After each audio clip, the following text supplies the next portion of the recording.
Itu kan ada ceramah dari Pak Qurtubi Lebak itu ya. Beliau mengatakan bahwa Kiai Imad itu bahas nasab karena sakit hati nyalon bupati gak didukung. Itu ceritanya itu gimana ya? Jadi betul apa yang dikatakan oleh Ki Ma'ruf Khazin. Karena adanya pengingkaran begitu ya ya. Pengingkaran. Ya. Ini ada Alfian Tanjung itu juga bilang bahwa Kiai Imad ini bagian dari proksi. Ada katanya Ustadz PKI, kan Ustadz Alfian Tanjung itu dikenalnya Ustadz PKI kan. Ceramah di masjid, ceramah di mana saja yang dibicarakan adalah PKI, maka disebut oleh orang sebagai Ustadz PKI kan, Alfian Tanjung gitu. Sebenarnya kan beliau ini sudah banyak belajar, kemarin di penjara beberapa waktu kan, harusnya itu banyak merenung sehingga nanti akan banyak ilmu-ilmu baru yang dapat untuk kemudian bermanfaat untuk masyarakat. Tetapi Hanif Alatas itu lupa kalau di bawahnya ada di dalam ketetapan itu bahwa apabila terjadi tanazu boleh dilakukan tes DNA. Saya mau tanya ini sama Dr. Sugeng. Nabi Muhammad itu haplogrupnya G. Itu bagaimana kalau mereka begitu, Pak Dokter? G yang mengaku keturunan Nabi Harun dengan G yang mengaku keturunan Imam Ali, itu kakek bersamanya 20.800 tahun yang lalu. Masuk akal nggak?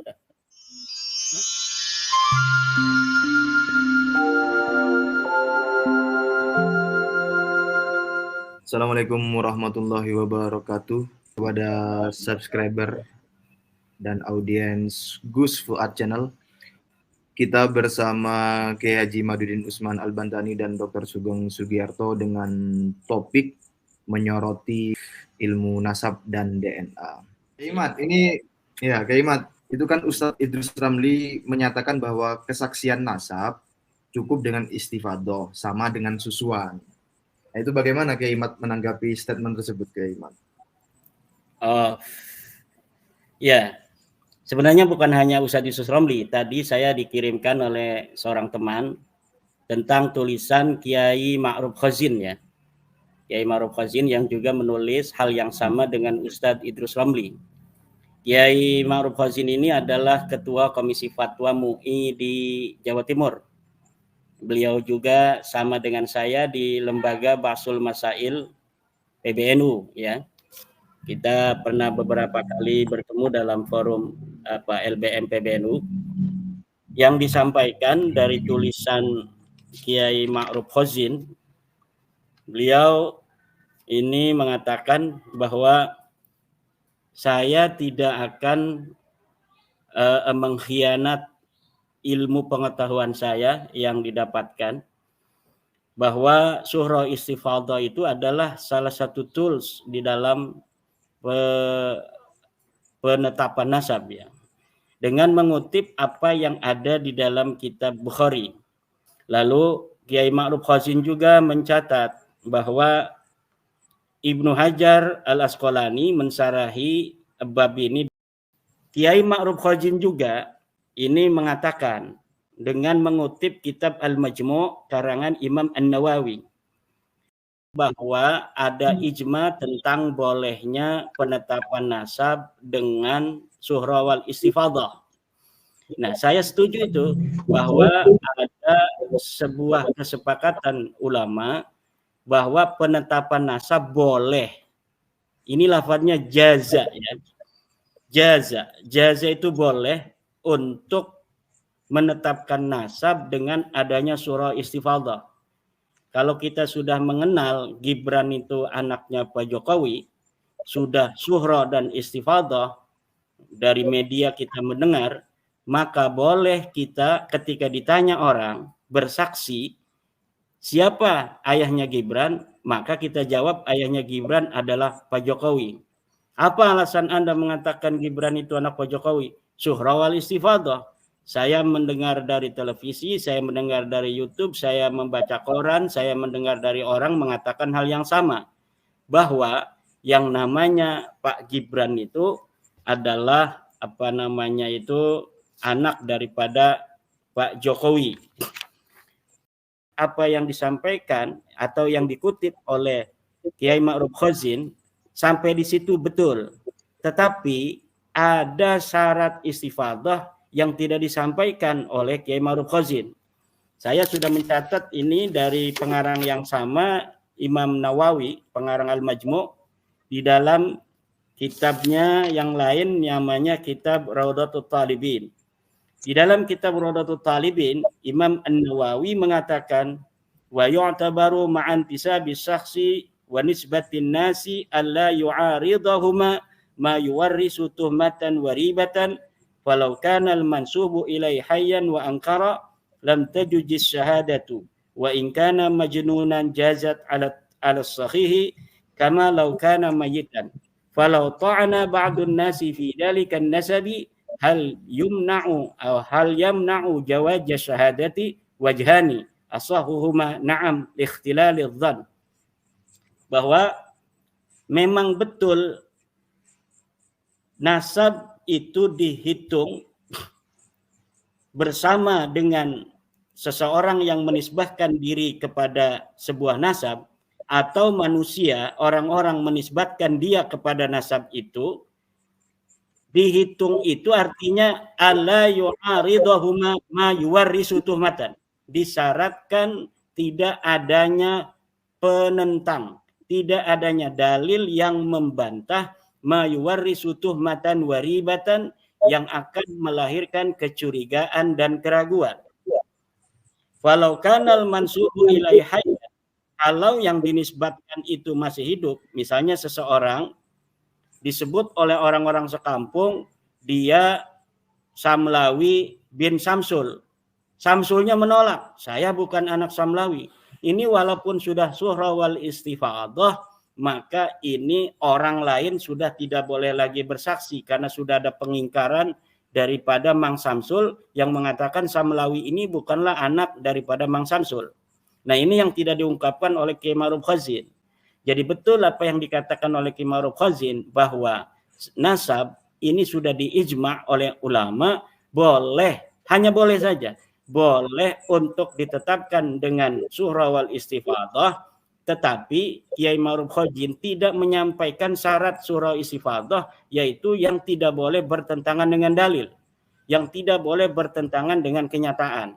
Ini yang mestinya, kalaulah Kiai Ma'ruf Khazin mengatakan bahwa saya tidak akan mengkhianati ilmu saya, maka seharusnya Kiai Ma'ruf Khazin itu juga membaca kitab yang menerangkan tentang syarat istifadah itu, baik di dalam kitab fikih semacam Raudatul Talibin karangan Imam An-Nawawi yang saya bacakan tadi, maupun di dalam kitab ilmu nasab seperti milik Khalil Ibrahim, kemudian milik daripada Sayyid bin Haidar, Husain bin Haidar Al-Hashimi, yang menyatakan bahwa suhra dan istifadah itu tidak boleh ada penentang. Harus disyaratkan adamul mu'arid, tidak adanya dalil yang menentang. Kalau ada dalil yang menentang, maka surah istifadah ini gugur. Ini ya, mudah-mudahan ini bisa didengar oleh Kiai Ma'ruf Khazin, Kang Mas Rifki, juga oleh Ustadz Idrus Romli yang juga saya dengar itu dalam sebuah YouTube. Ustadz Idrus Romli mengutip bab yang ada di dalam kitab Al-Bukhari bahwa Nabi besar Muhammad SAW mengatakan, saya disusui oleh Suwaibah, dan itu adalah surah dan istifadah. Kemudian Nabi Muhammad menerima daripada surah istifadah itu. Betul, selama tidak ada yang menentang. Sekarang saya tanya itu sama Kiai Ma'ruf Khazin, Ustadz Idrus Romli, ada tidak yang menentang bahwa Suwaibah menyusui Nabi Muhammad? Tidak ada. Maka karena tidak ada dalil yang menentang, baik dari sisi sejarah maupun dari hadis-hadis, bahwa Suwaibah menyusui Rasulullah, maka itu sudah sah surah istifadah karena tidak ada yang menentang. Jika ada yang menentang surah istifadah itu, misalnya ada orang yang hidup di zaman Nabi mengatakan, ya Muhammad, apa yang dikatakan orang tentang bahwa engkau disusui oleh Suwaibah itu tidak benar, maka surah istifadah itu ditolak. Nah, maka ini syarat surah istifadah yang banyak ini dilupakan oleh orang yang membela nasab Alawi tersebut. Begitu Mas Rifki. Ya baik. Ya, itu jelas sekali bahwa syuroh batal karena adanya pengingkaran, begitu ya, ya. Pengingkaran. Ya, ya, ya. Ya, ini saya sepertinya butuh cerita dari Kiai Mat ini. Itu kan ada ceramah dari Pak Kurtubi Lebak itu ya. Beliau mengatakan bahwa Kiai Imat itu bahas nasab karena sakit hati nyalon bupati gak didukung. Itu ceritanya itu gimana ya? Ya, sakit hati itu apa namanya, ya sakit hati itu orang-orang yang lemah ya yang sakit hati itu. Kalau mengenai calon mencalon itu Mas Rifki, keluarga saya ini ya selain dari keluarga pesantren santri juga keluarga banyak politisi. Dari zaman dulu ya itu sudah masuk parlemen kan, sampai di DKI itu ketua partai NU itu ketuanya orang Kresek keluarga saya. Tahun 70-an, 60-an itu. Kemudian apa paman saya dulu waktu saya kecil itu ketua P3 di kecamatan. Paman satunya itu jadi ketua PDI. Ya, jadi ini ya ketua P3, ini ketua PDI, satu keluarga beda-beda partai. Hanya Golkar saja yang tidak itu karena orang kecamatan yang jadi ketua partai Golkar itu waktu itu. Ya. Jadi kalau calon mencalon itu sudah biasa. Bahkan tahun ini nih 2024 ini Mas Rifki, keluarga saya Bani Usman itu 12 orang mencalonkan diri jadi caleg. 8 orangnya itu terpilih. 8 orang terpilih dengan partai yang berbeda-beda. Jadi apa hal-hal calon mencalon kemudian jadi tidak jadi itu sudah biasa. Mengenai apa benar saya dulu pernah mencalonkan, ya tahun 2017 kalau tidak salah memang waktu itu tidak ada calon yang berani melawan petahana. Ya petahana nggak ada yang berani. Maka saya menampilkan diri untuk memberikan jawaban kepada masyarakat bahwa harus ada orang yang berani untuk demokrasi ini semakin sehat. Akhirnya saya mencalonkan diri, sudah daftar ke partai PKB, gitu, partai P3, partai Demokrat, gitu. Biasa kita sebagai santri yang juga memahami ilmu politik ya, karena saya juga pernah kuliah ilmu politik. Itu kemudian kita mengadakan silaturahmi ke berbagai macam komunitas, ke tokoh-tokoh komunitas, ke kiai, ke para tokoh-tokoh masyarakat, termasuk kepada Pak Kurtubi itu, ya kan. Kemudian orang yang mencalonkan diri ya memang harus sering soan-soan kepada para tokoh untuk mendapatkan dukungan politik kan. Nah, kemudian ada syarat-syarat tertentu ya, misalnya tadi seperti yang dia ucapkan itu juga ada yang lainnya juga ada syarat nanti Tangerang harus bersyariah. Ya, ada syarat nanti Tangerang harus bersyariah. Saya pun kan tahun 2006 itu ketua Majelis Wakil Cabang NU di Kecamatan Kresek gitu. Ya. Akhirnya karena ada syarat-syarat tertentu harus bikin FPI di tingkat desa dan lain sebagainya. Ya saya kan kader NU. Saya lebih menjadikan ajaran-ajaran Nahdlatul Ulama inilah yang harus menyebar di tengah-tengah masyarakat. Karena ajaran Nahdlatul Ulama adalah ajaran-ajaran yang telah terbukti sebagai ajaran yang mampu membawa keberagamaan di Indonesia seperti sekarang ini. Mulai dari zaman Wali Songo, ajaran-ajaran rahmatan lil alamin, ajaran-ajaran yang penuh dengan toleransi, ajaran-ajaran yang penuh dengan akhlakul karimah diajarkan oleh para wali songo, kemudian kepada para kiai sampai kita hari ini. Jadi saya lebih mengedepankan bagaimana ajaran-ajaran Nahdlatul Ulama di kampung saya ini untuk semakin menyebar. Ya, karena saya ini kan dari keluarga besar NU. Dari kecil itu adalah lingkungan Nahdlatul Ulama, ya paman-paman saya itu dari Tebu Ireng. Kemudian kita diajari agama itu agama yang substansialisme, bukan agama formalisme, di mana simbol-simbol keagamaan itu tidak terlalu penting daripada isinya, yaitu yang itu ditanamkan oleh ajaran-ajaran Nahdlatul Ulama. Ini tahun 1936 di Kresek itu sudah ada majelis wakil cabang. Kiai Muhammad Amin, bapaknya Kiai Ma'ruf Amin itu datang dari Mekah tahun 1936, itu langsung menyusun kepengurusan tingkat kecamatan MWCNU. Saya pun kan tahun 2006 itu ketua majelis wakil cabang NU di Kecamatan Kresek. Gitu. Ya. Itu sebenarnya begitu. Ini sebenarnya pengalian isu saja, Mas Rifki ini.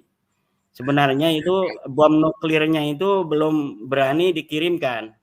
Katanya itu beliau sudah mengarang bom nuklir tuh. Bom nuklirnya sudah jadi dibakarkan itu di pondoknya, tapi belum berani dikirimkan ke saya. Nah, atau misalnya kalau misalnya harus bayar ya kita bayarlah. Kalau misalnya kitabnya di COD ke sini kita bayarin gitu kan. Dulu ada seorang kiai dari Sukabumi yang membuat bantahan terhadap tesis saya, kemudian diantarkan ke pondok saya, kemudian kitab itu berbahasa Arab oleh kiai dari Sukabumi, Syekh Abdullah Mukhtar. Dia orang asli sini, kemudian kakeknya pindah ke Sukabumi. Nah, kemudian kita balas dengan bahasa Arab pula. Dan beberapa orang yang membuat bantahan kepada saya juga saya balas gitu. Beliau juga kalau beliau mengantarkan atau misalnya mengirimkan melalui kurirnya bahwa ini ada bantahan ini yang membantah daripada tesis saya, ini jawabannya. Nanti akan saya jawab dan saya akan kirimkan ke beliau gitu, Mas Rifki. Jadi nggak usah bikin narasi-narasi yang bermacam-macam. Bikin aja kitabnya, kalau sudah ada ya tolong dikirimkan agar kita bisa untuk menganalisa dari sisi ilmu nahunya, ilmu sorobnya, atau dari sisi yang paling penting itu adalah apakah yang dia tulis itu nanti akan bisa menjawab daripada apa-apa yang kita pertanyakan selama ini. Satu, tentang apakah ada dalil bahwa Ahmad bin Isa pernah hijrah ke Hadramaut? Apakah ada dalil yang mengatakan Ubaid sebagai anaknya Ahmad? Apakah ada dalil yang menyatakan bahwa Ubaid ini punya anak namanya Jadid gitu kan? Nah, itu saja yang paling penting.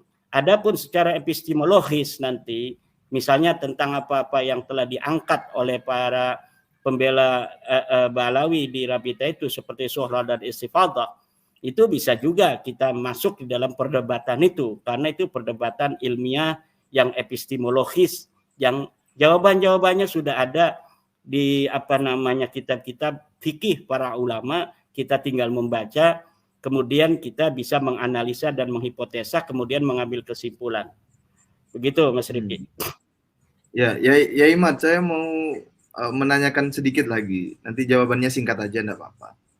Berarti dulu ketika Kiai Imad itu bersilaturahmi ke Pak Qurtubi Lebah itu ada persyaratan untuk harus bikin FPI sampai tingkat desa, begitu? Atau salah kesimpulan saya? Saya terlalu lama kayak, jadi lupa secara detailnya. Yang saya ingat itu tentang Tangerang bersyariah dan membuat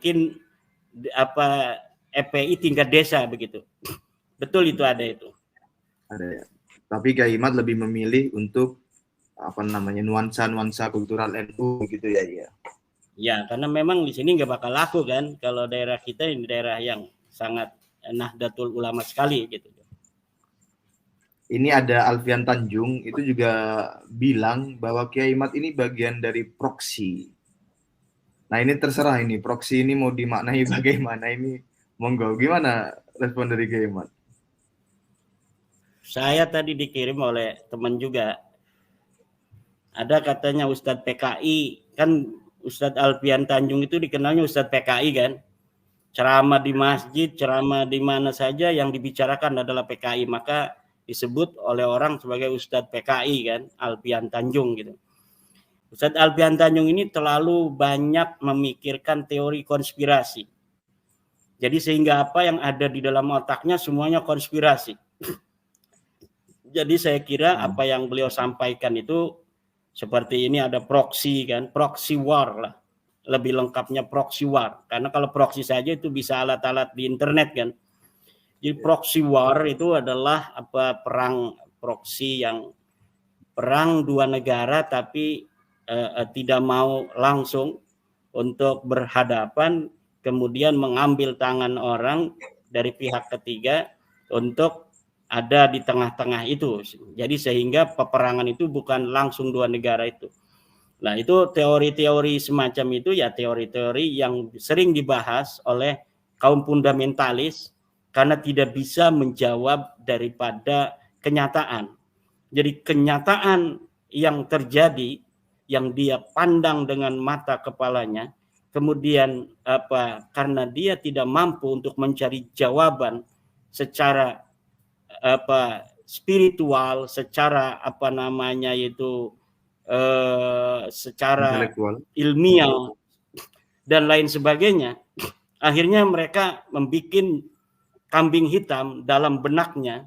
Maka kambing hitam inilah yang namanya teori konspirasi yang mereka pahami. Sehingga apa yang mereka perjuangkan adalah angan-angan belaka.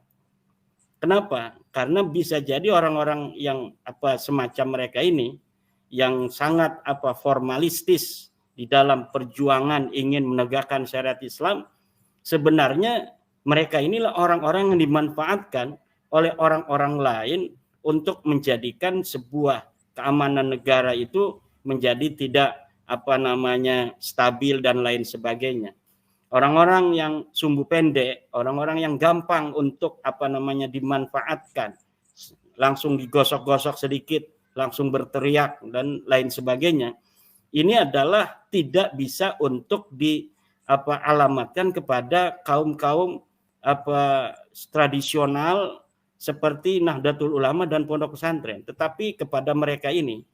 Jadi teori konspirasi itu sebenarnya ketika Ustadz Alfian Tanjung bicara tentang proxy war, sebenarnya mereka inilah orang yang sedang di-proxy war-i oleh kekuatan-kekuatan lain gitu, untuk menjadikan negara misalnya tidak stabil dan lain sebagainya.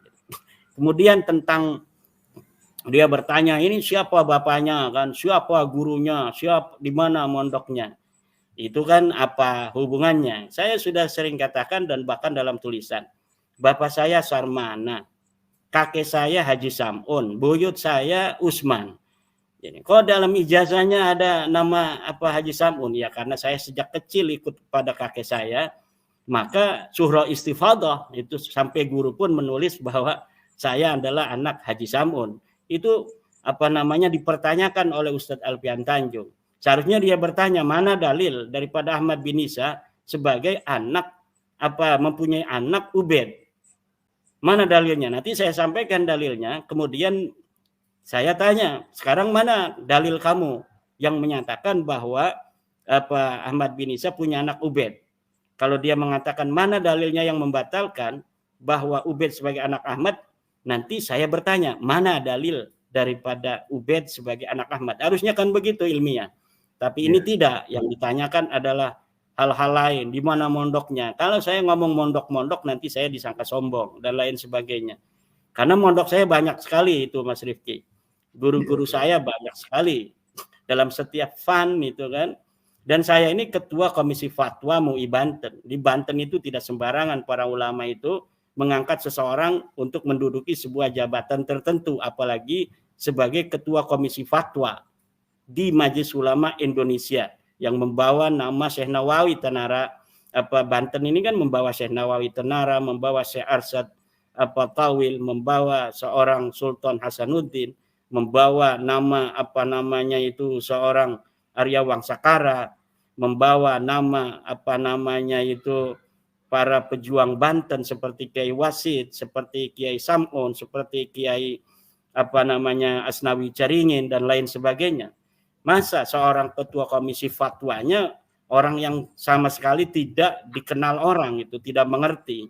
Kalau mau bertanya tentang saya, Ustadz Albian Tanjung bisa datang aja itu ke Kresek atau ke Tangerang gitu kan. Kebetulan bupatinya juga kenal dengan saya, dan beberapa kali kita kerja bareng untuk kebudayaan di Kabupaten Tangerang. Jadi kalau bertanya siapa gitu, seakan-akan saya muncul dari ruang hampa yang tiba-tiba membicarakan tentang nasab. Saya 2006 sudah jadi ketua Majelis Wakil Cabang Nahdlatul Ulama.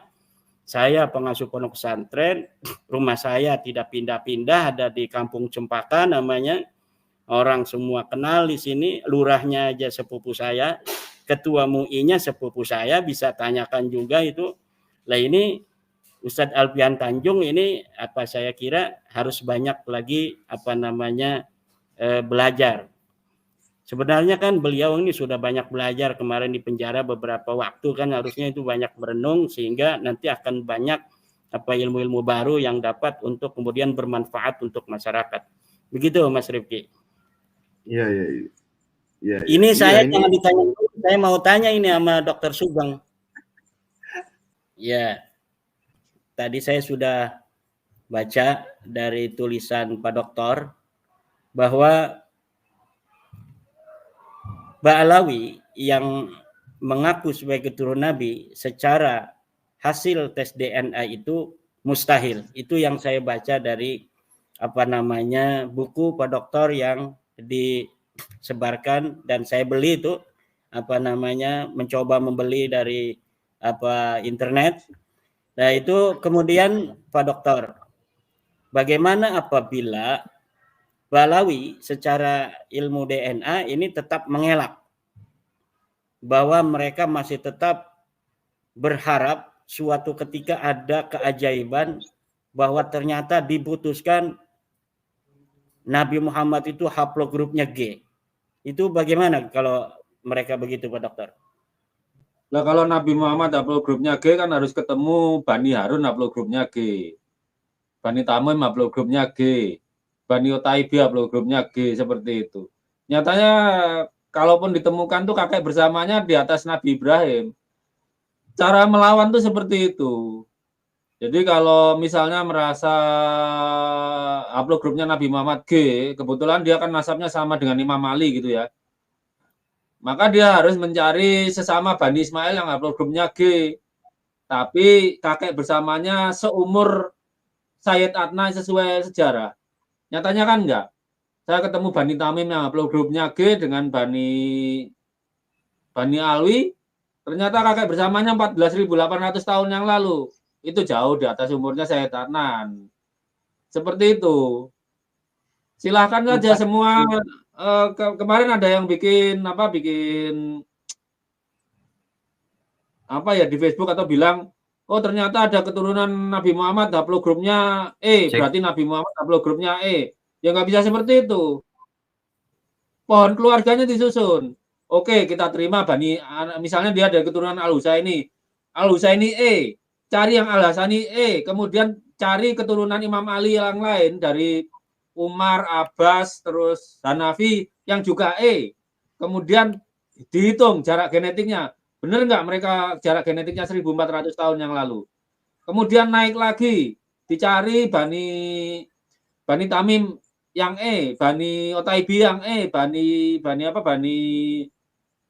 Mutairi yang E, terus Bani Saud. Raja Saud itu kan keturunan Nabi Ismail kan. Bani Saud yang E. Kemudian dihitung lagi beda mutasinya, benar nggak ketemu di zaman Sayyid Adnan. Kemudian dicari Kohanim yang E, dan seterusnya begitu. Jadi tidak bisa satu orang ini E, terus kita otomatis Nabi Muhammad E, Nabi Ibrahim E. Ya enggak, kita harus cari sepupunya yang E. Ya. Saya belum sembuh. Jadi ini di Kohamin pun juga ada haplogrup G, tapi GM377. Itu kapan kakek bersamanya? 20.800 tahun yang lalu. Masuk akal nggak Nabi Ibrahim 20.800 tahun yang lalu? Kan nggak masuk akal. Oke, Seperti kita pakai, saya kan memakai adil lah. Kita kasih peluang bahwa G itu mungkin haplogrupnya Nabi Muhammad. Tapi kan harus cari sepupunya untuk mengkonfirmasi. Saya cari itu kemarin di G Arabia, ketemu Bani Tamim.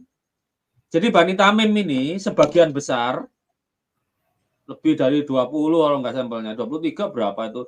Ternyata di JY 4349. Itu ketemu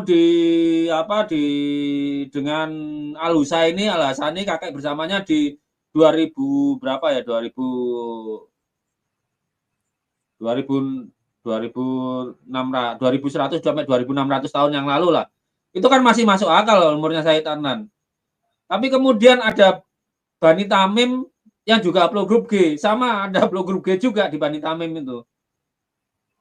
Tapi ketemu Bani Alawi ini kan kita anggap keturunan Ali nih. Bani Tamim ya keturunan Tamim. Harusnya kakeknya Sayyid Adnan. Tapi begitu dihitung beda mutasinya, dihitung, kakek bersamanya di haplogrup G CTS 574. Kapan itu? Kakek bersama terakhirnya 14.400 tahun yang lalu. Masuk akal nggak Sayyid Adnan umurnya segitu? Kan nggak masuk akal. Ya. Jadi kalau begitu, seperti itu tidak masuk akal ya. Jadi begitu dari apa yang disampaikan dokter itu, penyusupan terhadap sebuah kabilah tidak hanya terjadi pada kabilah-kabilah Nabi Muhammad ya. Jadi ke kabilah Bani Tamim pun ada penyusup karena dia kan orang-orang keturunan Ibrahim ya.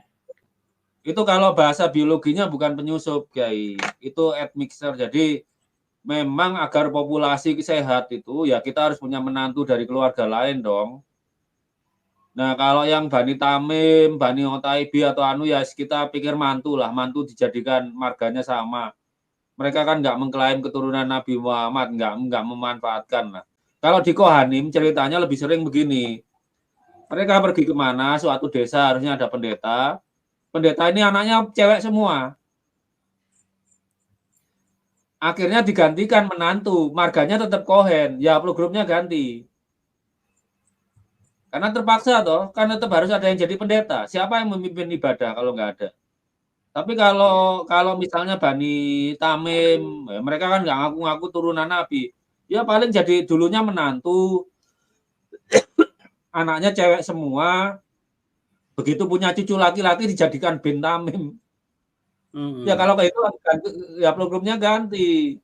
Nah kalau Balawi ini kan maksa jalur laki-laki lurus, nggak pernah bertukar dengan garis perempuan. Ternyata setelah ditelusuri darahnya putus. Maksudnya kromosom Y-nya putus. Kromosom Y-nya putus gitu. Oke, dokter juga. Kalau mereka ngakunya jalur parental ya silahkan aja. Ini kan ngakunya jalur paternal. Ya.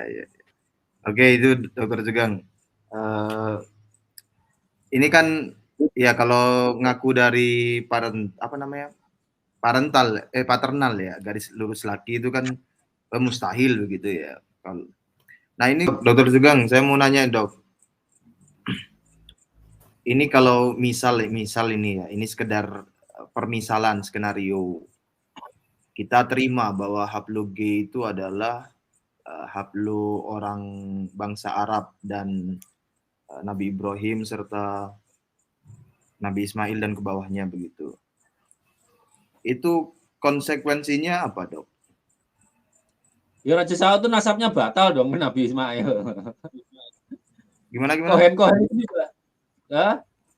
Raja Saudi itu batal nasabnya ke Nabi Ibrahim. Raja Jordan batal ke Nabi Ibrahim. Raja Uni Emirat Arab batal ke Nabi Ibrahim. Terus pendeta-pendeta Yahudi itu batal ke Nabi Ibrahim. Tapi nggak bisa, ilmu pengetahuan tuh bukan dasarnya kita terima. Namanya aja pengetahuan tuh tahu. Makanya seperti misalnya pakai kebanyakan pembela Balawi memakai dalil, misalnya Mbah Mun percaya nasabnya Balawi, Mbah Nawawi itu percaya nasabnya Balawi. Terus siapa lagi ya yang percaya lagi? Mbah Hamid percaya, itu percaya loh ya. Ilmu pengetahuan tuh dasarnya tahu. Jadi harus metode terukur. Itu beneran mereka keturunan Nabi Ibrahim. Kalau percaya pembuktiannya apa? Percaya itu nggak perlu dibuktikan nih. Tapi nggak bisa dibuat jadi referensi. Makanya kalau ilmu, namanya aja ilmu pengetahuan, udah disyaratkan tahu. Minimalnya dengan cara pengukuran, karena jaraknya jauh gitu. Oh, kalau saya sedikit nanggapi ya, masalah Alfian Tanjung dan Kiai Qurtubi ini kayaknya mereka itu tidak biasa berdialektika ya. Kata ingat, kalau dialektika Hegel itu kan dari tesis, antitesis, bolak-balik ini. Ini antitesisnya selalu melebar kemana-mana. Bukan suatu jawaban yang seharusnya disampaikan gitu. Sepertinya mereka tidak cukup terdidik untuk disiplin akademik. Itu kalau anak kuliah, benar kuliah, itu oleh profesornya selalu dididik untuk disiplin akademik. Jangan keluar dari masalah yang didiskusikan. Itu ciri khas kita yang kuliah di pendidikan formal selalu seperti itu. Ini kan ada beredar apa ini, screenshotan apa ini ya. Ini muncul tidak di layar jenengan? Muncul ya. Itu keputusan Dewan Fikih Islam bahwa tidak diperbolehkan menggunakan DNA untuk menegaskan garis keturunan yang terbukti secara hukum untuk melindungi orang-orang yang paling terhormat. Dan seterusnya dianggap dibaca, Salam Al-Fakir, Syekh Dr. Ali Al-Hassani. Ini saya juga tidak bisa mengkonfirmasi langsung apakah betul ini Dewan Fikih Islam atau Dewan Fikih Islam itu di mana, siapa saja, saya tidak tahu. Tapi ini informasinya begitu. Menurut Dr. Sugeng, Kiai Imad dulu deh. Menurut Kiai Imad, bagaimana ini Kiai Imad? Ini yang pernah dibacakan oleh Hanif Alatas di Banten. Saya juga sudah baca dan saya sudah telusuri. Ada pertemuan ulama kayak istimewa ulama 212 begitulah. Kemudian kumpul di suatu tempat. Kemudian membahas tentang masalah DNA. Di situ memang ada DNA bisa untuk menjadi dalil untuk terjadinya tindak pidana misalnya pembunuhan, kemudian si mayitnya ini tidak bisa diidentifikasi, kemudian dilaksanakan tes DNA itu boleh. Tapi untuk menelusuri nasab yang jauh itu mereka berkesimpulan tidak boleh. Kenapa tidak boleh? Itu karena yang sesuatu yang tidak ada permasalahan jangan dipermasalahkan. Tetapi Hanif Alatas itu lupa kalau di bawahnya ada di dalam ketetapan itu bahwa apabila terjadi tanazu boleh dilakukan tes DNA. Misalnya ada pertentangan tanazu antara orang yang mengklaim sebagai cucu Nabi, ada orang yang menentangnya bahwa mereka bukan turunan Nabi. Maka ini boleh dilaksanakan tes DNA. Atau misalnya lagi ada anak yang tidak diketahui anak siapa ini. Kemudian ada yang mengaku ini anak saya, itu anak saya. Maka ini juga boleh dilaksanakan tes DNA. Tetapi untuk yang tidak ada masalah, ini lebih baik jangan. Itu demikian itu maksudnya. Nah ini kan nasab Alawi sekarang sedang ada tanazu. Ada tanazu, ada pertentangan. Ada pihak yang mengatakan bahwa mereka bukan turunan Nabi, mereka menganggap dirinya turunan Nabi. Bagaimana untuk bisa untuk diselesaikan? Ya salah satu-satunya cara yang paling mudah ya adalah tes DNA. Silakan tes DNA.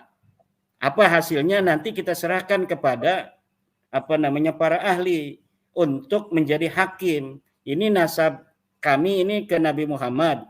Haplogrupnya G, betul atau tidak? Nanti biarkan para ahli yang menjawabnya. Jangan tiba-tiba kita mengatakan haram. Pokoknya kami cucu Nabi. Kami adalah durut Nabi. Semua orang wajib mengakui kami sebagai turun Nabi. Tes DNA-nya mana? Haram, nggak bisa. Pokoknya kami cucu Nabi. Nggak bisa begitu. Ya jadi yang ditetapkan oleh Qoror ulama yang bertemu dalam satu majelis itu tidak melarang mutlak, tetapi membolehkan kalau ada tanazu di sana. Ada pertentangan, ada perdebatan dan diskusi gitu. Ya baik. Ya Imad, kalau ini kan selebarannya itu kan tentang menegaskan garis keturunan gitu. Kalau menolak itu kan kalau berdasar apa namanya? Muktamar 2004 ya di Solo kalau tidak keliru ya. Itu kan boleh Iya. menggunakan DNA untuk menolak gitu kan. Bukan menegaskan tapi menolak itu boleh gitu. Itu bisa dijelaskan oleh Kiai Imad bagaimana? Ya sebenarnya kan yang menjadi apa namanya latar belakang daripada apa namanya itu fatwa atau hasil bahsul masail NU di Boyolali atau Solo itu memang ketika itu adalah nasab yang dekat. Boleh apa tidak? Tetapi kalau kita sudah tes DNA kan nanti akan ketahuan haplogrupnya tuh. Kalau kita mengetahui sudah mengetahui haplogrupnya, sedangkan ada penelitian para ahli yang mengatakan haplogrup tertentu adalah haplogrup Nabi Muhammad dan haplo lainnya itu bukan, maka kita bisa langsung untuk mengatakan ini keturunan Nabi, ini kan bukan. Jadi bisa tetap sama saja nanti ujung-ujungnya. Kalau misalnya kita ingin bermain di dalam halal haram yang ijtihadi demikian, itu tidak akan selesai sebenarnya. Kalau menurut saya, berani saja dulu tes DNA. Coba nanti hasilnya bagaimana, serahkan kepada para ahli. Nanti para ahli yang akan memutuskan. Jangan belum apa-apa mengatakan haram, sementara mereka memaksa orang untuk mengaku mereka turun Nabi. Memaksa orang untuk mengakui mereka turun Nabi. Ini seharusnya kalau mereka tidak mau tes DNA, ya mereka menghentikan pengakuan mereka sebagai cucu Nabi tersebut kan. Itu konsekuensinya loh. Di mana sih ada di dalam dunia ini keturunan Nabi yang seperti mereka. Begitu kekeh ingin diakui sebagai turun Nabi. Kalau keturunan Nabi asli, itu biasa-biasa saja. Ada orang tidak mengakui, ya biasa aja. Yang mau mengakui silahkan, nggak mengakui pun nggak ada masalah.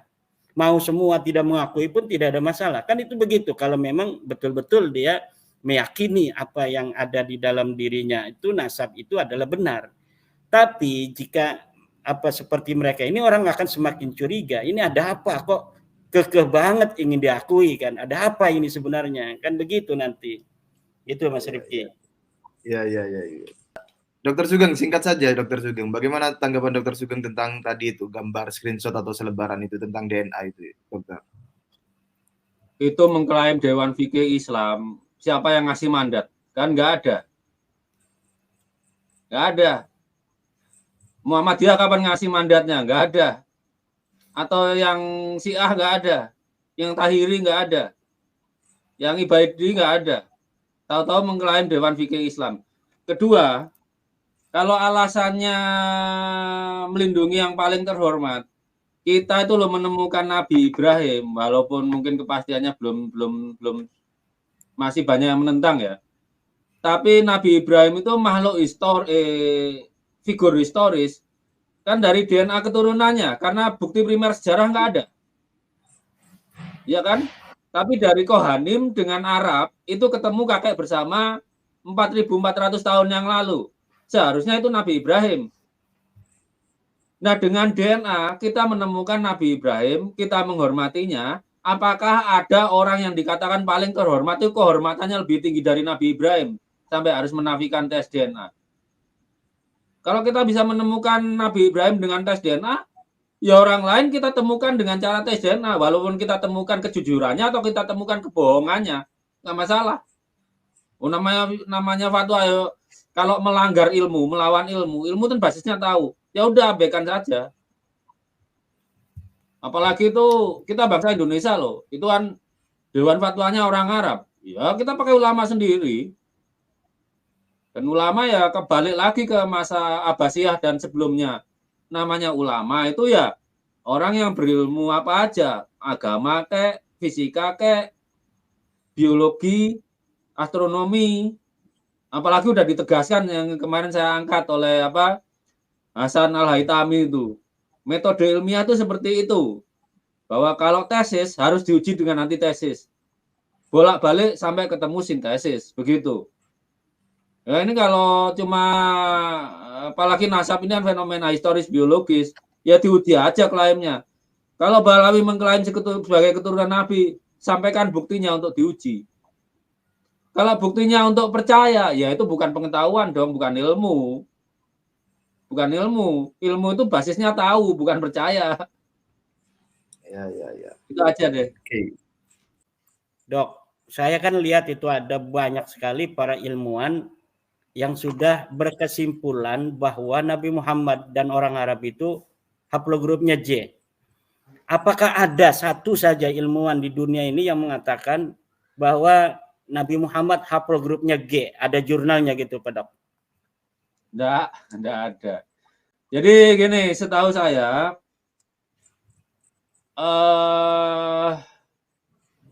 ilmuwan itu disuruh kita menyimpulkan seperti apa dalam papernya Dr. Hammer itu ada 4 klaster kan. J1, J2 itu ada 2 cabang. Sebentar ya, J2 itu saya lihat papernya sebentar. Misalnya di penelitiannya Dr. Hammer itu. Dr. Hammer itu tidak menghakimi bahwa Nabi Harun itu J1. Kita disuruh mikir tapi bahwa ada 4 haplogrup ya, JP58, JM410, JM12 dan RM269. RM269 itu kakek bersamanya 11.800 tahun yang lalu. Itu bukan masanya Nabi Ibrahim. Berarti di zaman Nabi Ibrahim itu dari keturunan R itu udah berapa? Kemudian zaman Nabi Harun itu yang dari J2 itu JM410 dan JM12. Berarti ada 2 versi Nabi Harun dong, kalau caranya gitu. Jadi yang JP58 itu 97 orang itu punya satu kakek zaman Nabi Harun. Ada 3 orang yang satu kakek dengan 97 orang ini, tapi zamannya Nabi Ibrahim. Mengerti Pak Kiai? Yeah. Jadi kalau dari versi J1 ini ada 97 orang yang kira-kira kakeknya seumur dengan Nabi Harun, tapi mereka bawa 3 sepupunya, karena kakek 3 dengan 97 orang ini punya kakek bersama zaman Nabi Ishak, zaman Nabi Ibrahim. Kita disuruh menyimpulkan sih. Kemudian dari cabang Nabi Ismail, ya udah kita cari sepupunya. Mana yang cocok dengan J2, J1 ini. Yang paling kuat kita pakai. Cuma ke yang G ini masalah. Karena apa? G yang mengaku keturunan Nabi Harun dengan G yang mengaku keturunan Imam Ali, itu kakek bersamanya 20.800 tahun yang lalu. Masuk akal enggak? Enggak masuk akal. Jadi dalam kasus seperti ini, ya, bisa jadi kita punya 1, 2, atau 3 kandidat Nabi Ibrahim, bisa. Tapi yang nggak mungkin, ya udah kita tolak. Ngapain kita mulut-mulut situ? Kalau udah yang nggak mungkin itu Balawi nih, dokter. Yang nggak mungkin ini kan Balawi. Iya. Kalau udah kita tolak, ya nggak nanti paling ujung-ujungnya akan cuma 2, J1 atau J2. Sekarang Dr. Sugeng dipersilahkan memberikan ulasannya tentang diskusi di Robito Alawiyah mengenai DNA-nya. Kalau khusus tentang DNA, saya itu hanya mengamati waktu senior saya, Dr. Zenafi bicara. Menurut saya udah kemajuan banyak itu. Karena Dr. Zenafi menyampaikan teorinya dan membuka kemungkinan beberapa versi Nabi Ibrahim gitu ya, J1, J2 dan seterusnya. Kemudian meminta Robito Alawiyah untuk melakukan riset sendiri untuk memastikan mereka beneran Bani Ibrahim atau enggak gitu. Dan juga menantang kebenaran riset yang ada, karena kalau acuannya dari Dr. Hammer yang satu kakek itu dari 4 klaster itu kan cuma J1. Yang lainnya ada klaster tapi kakek bersamanya jauh di atas Nabi Ibrahim gitu. Menurut saya udah bagus. Kalau yang Muhammad Asegaf itu males nontonnya, udah ngaco gitu ya. Tapi begini, dengan DNA itu artinya kita bisa menemukan bahwa Nabi Ibrahim itu figur yang historis ada dengan cara mencari kakek bersama keturunannya sekarang. Walaupun mungkin tiap bani tidak murni, misalnya satu bani tidak hanya di satu aja, ada di duanya, ada disusun aja filogenetiknya. Nanti pasti akan ketemu mana yang benar. Kalau sampai sekarang itu yang mungkin J1, J2 itu kurang data untuk disimpulkan. Kalau G sudah mustahil karena untuk Bani Kohanim dengan Bani Kohen tapi yang berasal dari GM201 itu kekerabatannya dengan Bani Alwi itu di kakek bersamanya 20.800 tahun yang lalu dan nggak mungkin itu Nabi Ibrahim. Jadi satu lagi yang di Robito Alawiyah itu kelemahannya, moderatornya nggak ngerti genetika. Dalam seminar ilmiah kalau bahasanya genetika ya moderatornya harus ngerti. Nggak perlu lagi bertanya haplogroup itu apa atau nggak perlu lagi. Itu makanya saya katakan nggak ilmiah. Ya kalau bahasanya sejarah ya moderatornya harus sejarah. Bahasanya genetika ya moderatornya paling nggak ya dari lulusan jurusan biologi ngerti. Itu kan nggak moderatornya. Setahu saya moderatornya nggak ngerti biologi itu. Jadi itu saja sih. Kalau menurut saya apa yang dikatakan Dr. Hafid Zenafi itu bagus. Kecuali ya mungkin triknya untuk menegasikan ilmu biologi dengan membawa ke masalah yang tidak perlu, misalnya ke evolusi yang ratusan ribu tahun sebelumnya, atau apalagi ya yang salah dia bilang itu fusi antara makhluk tingkat tinggi dengan makhluk uniseluler yang mulai sejak ada mulai mitokondria DNA. Itu kalau kita nyusun skripsi itu di luar konteks itu. Karena ini yang kita persoalkan adalah nasab sampai kira-kira 6.000 sebelumnya, sudah itu aja, tidak perlu kemana-mana gitu. Itu aja dari saya. Ya baik, baik Dokter Sugeng. Terima kasih. Nanti Mas Riki bisa nanya ke Dokter Sugeng. Oh silakan, Yai. Ya Pak Dokter Sugeng ya. Saya melihat ya yang dari Dokter Zen Wafi itu ya, Zen Wafi apa Zen Nafi itu? Zen Hafi ya. Itu menerangkan daripada DNA itu selaras dengan Dokter Sugeng. Artinya sebenarnya ketika dalam diskusi Rabita Alawiyah itu memanggil dari kaum Balawi yang ahli dalam DNA, itu sebenarnya apa yang disampaikan semuanya sudah disampaikan oleh Dr. Sugeng Sugiharto. Bagaimana tentang Y-DNA, bagaimana tentang mitokondria, bagaimana tentang DNA zigzag itu yang tidak bisa untuk menelusuri nasab yang jauh. Kemudian bagaimana mitokondria yang bisa menelusuri ibu yang sampai Siti Hawa. Bagaimana Y-DNA yang bisa menelusuri sampai DNA Nabi Adam. Saya kira apa yang telah disampaikan oleh Dr. Zen Hafi itu ya itu sesuai dengan keilmuannya dan dia memegang amanah ilmiah. Walaupun beberapa tekanan itu saya nilai ada gitu untuk sedikit menghibur Ba'alawi, yaitu ketika menerangkan yang hanya 11 generasi ke atas bisa ditelusuri itu dari DNA apa itu ya Pak Dok? Itu dari autosomal itu. Dari autosomal itu ya, dari autosomal. Itu bisa diulang kembali Dok agar kita semakin mengerti YDNA, mitokondria dan autosomal itu Dok. Begini, genealogi itu, tes genealogi itu ada 3, Y-DNA untuk garis lurus kakek, mitokondrial untuk garis lurus nenek, dan kemudian autosomal DNA.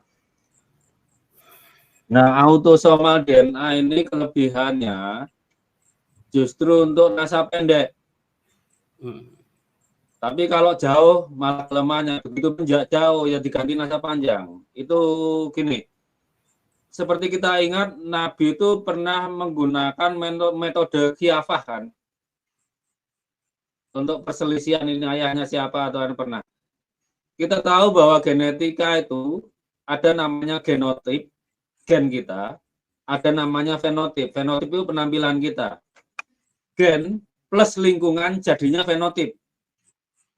Jadi kalau ketika nasa pendek, ya orang nggak perlu tes DNA. Kalau bapaknya, misal saya lah, saya itu waktu kecil mirip kakek saya. Tapi begitu mendekati di atas umur 50, mirip yang tadi kakek dari ayah.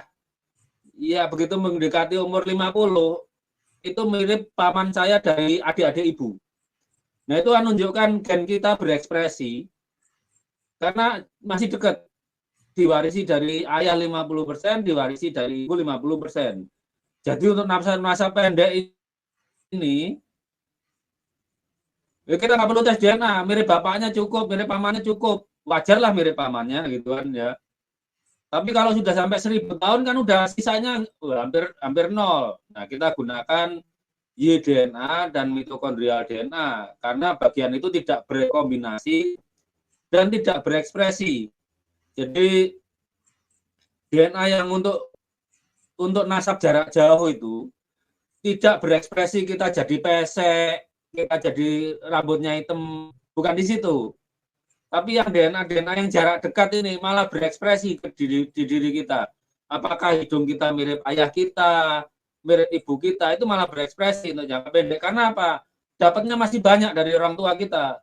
Dari ayah 50%, dari ibu 50%, dari kakek 25%, dari nenek juga 25%. Masih kemungkinan besar terekspresi gitu loh. Jadi kalau untuk jarak jauh, ayah ya jarak jauh, katakanlah kita dengan ayah samanya 50%, dengan kakek 25%, dengan kakek buyut itu kira-kira 12,5%, dengan kakek canggah 6 sekian persen. Makin lama makin habis kan.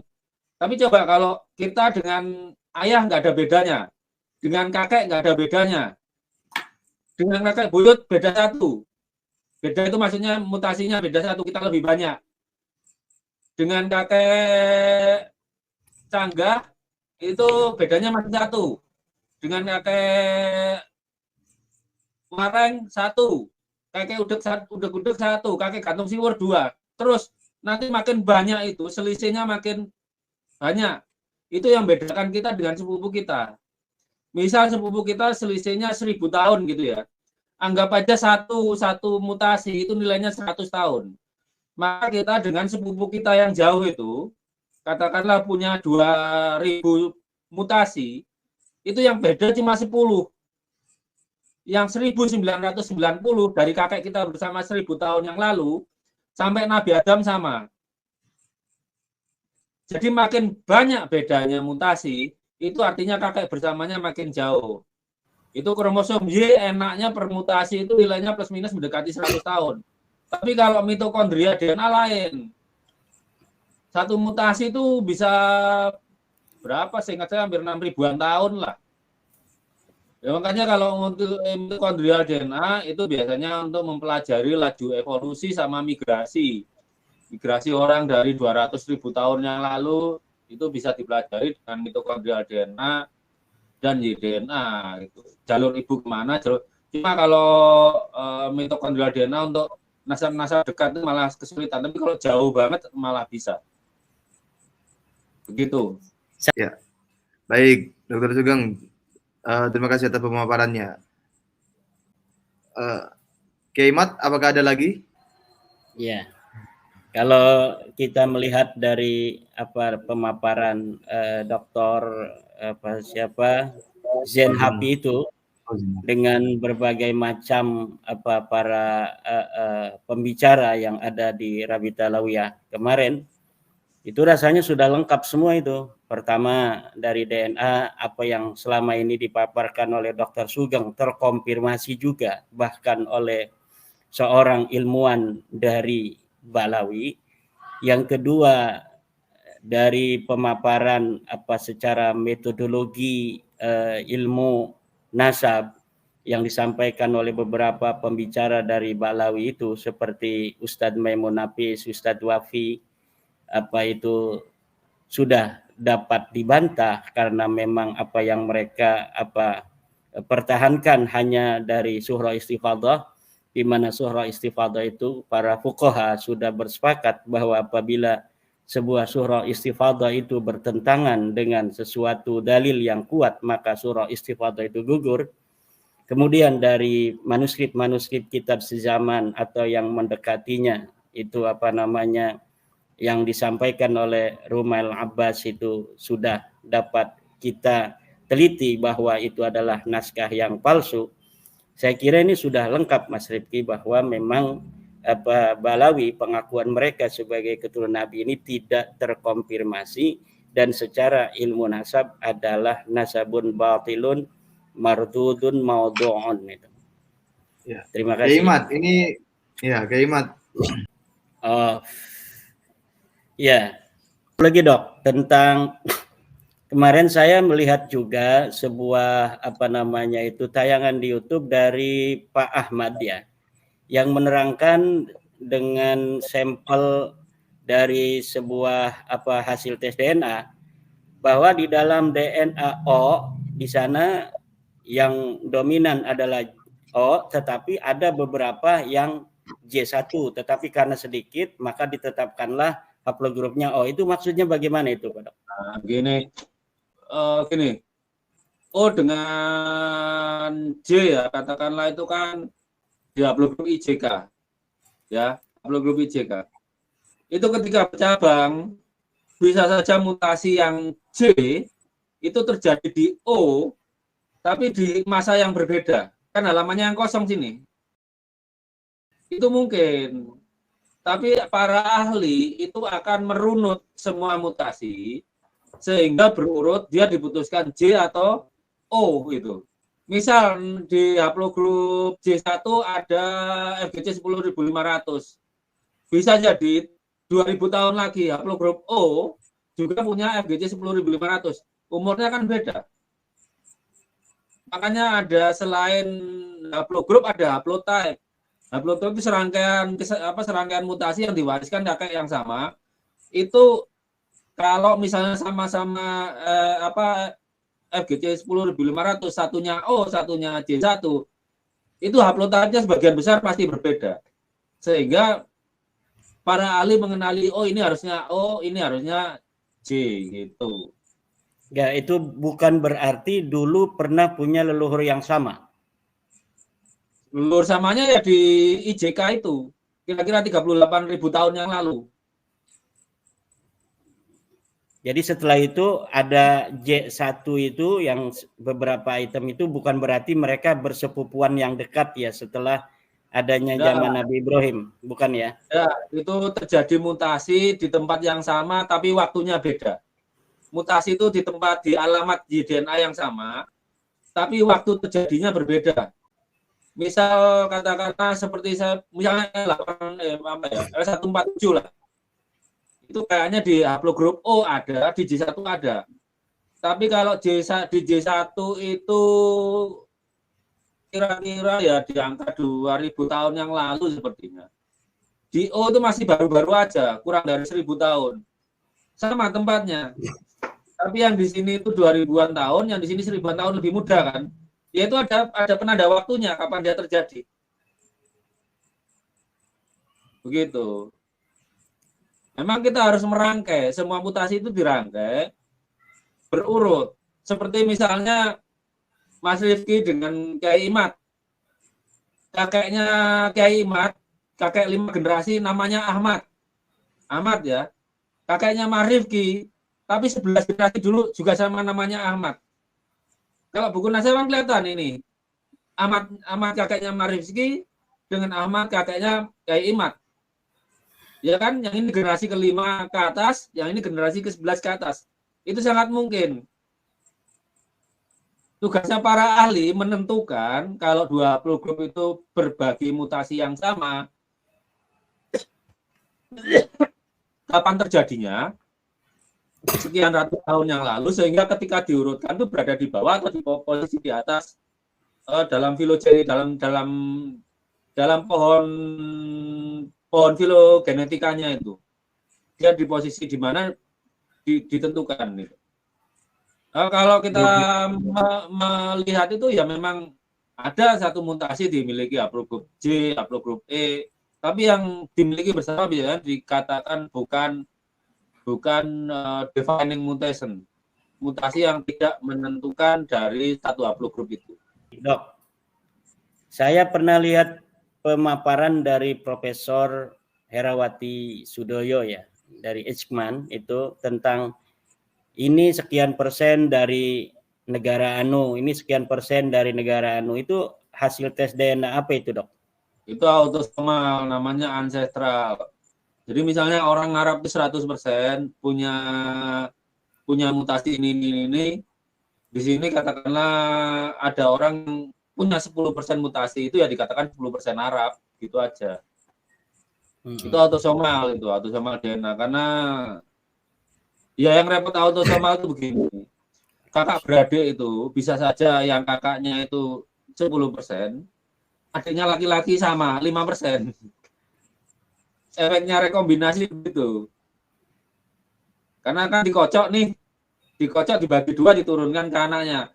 Jadi wajar misal nih, ini punya keturunan Jerman, ini punya kakak beradik punya kakek moyang Jerman dan Arab. Yang kakaknya lebih mirip Jerman, yang adiknya lebih mirip Arab. Bisa seperti itu. Karena namanya juga berekombinasi. Dikocok, diaduk, dibagi dua. Nah, bagian 50%-nya itu 50% untuk adik dengan 50% untuk kakak itu bisa berbeda. Tapi kalau kromosom Y ya pasti sama. Dari satu ayah itu bisa sama kromosom Y-nya gitu.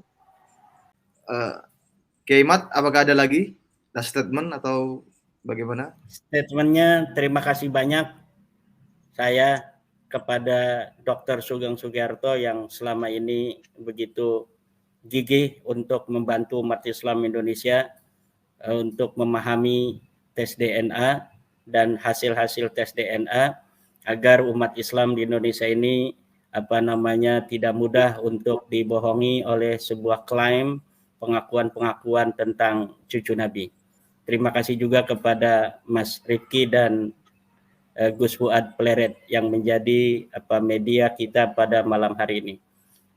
Semoga kita semua diberikan oleh Allah kemudahan dalam segala urusan dan umat Islam di Indonesia dan bangsa Indonesia tetap damai, rukun untuk bersama-sama membangun bangsa dan negara. Terima kasih. Baik, terima kasih Kiai Mat. Dr. Sugeng, ada last statement singkat saja. Ini aja saya simpel. Nanti saya ulang. Jadi Muslim itu yang penting cerdas dan mencerdaskan. Ilmu aja, apa aja kita pelajarilah. Walaupun mungkin kita jadi dalam ilmu nasab ini kita yang bernasab karena ilmu biologi jadi ketahuan. Paling enggak kan kita malah diingatkan sebelum kita mati itu bahwa nasab kita itu merujuk ke kakek yang salah. Harusnya carilah kakek yang benar gitu. Nasab itu nggak ada yang putus, cuma salah jalur aja.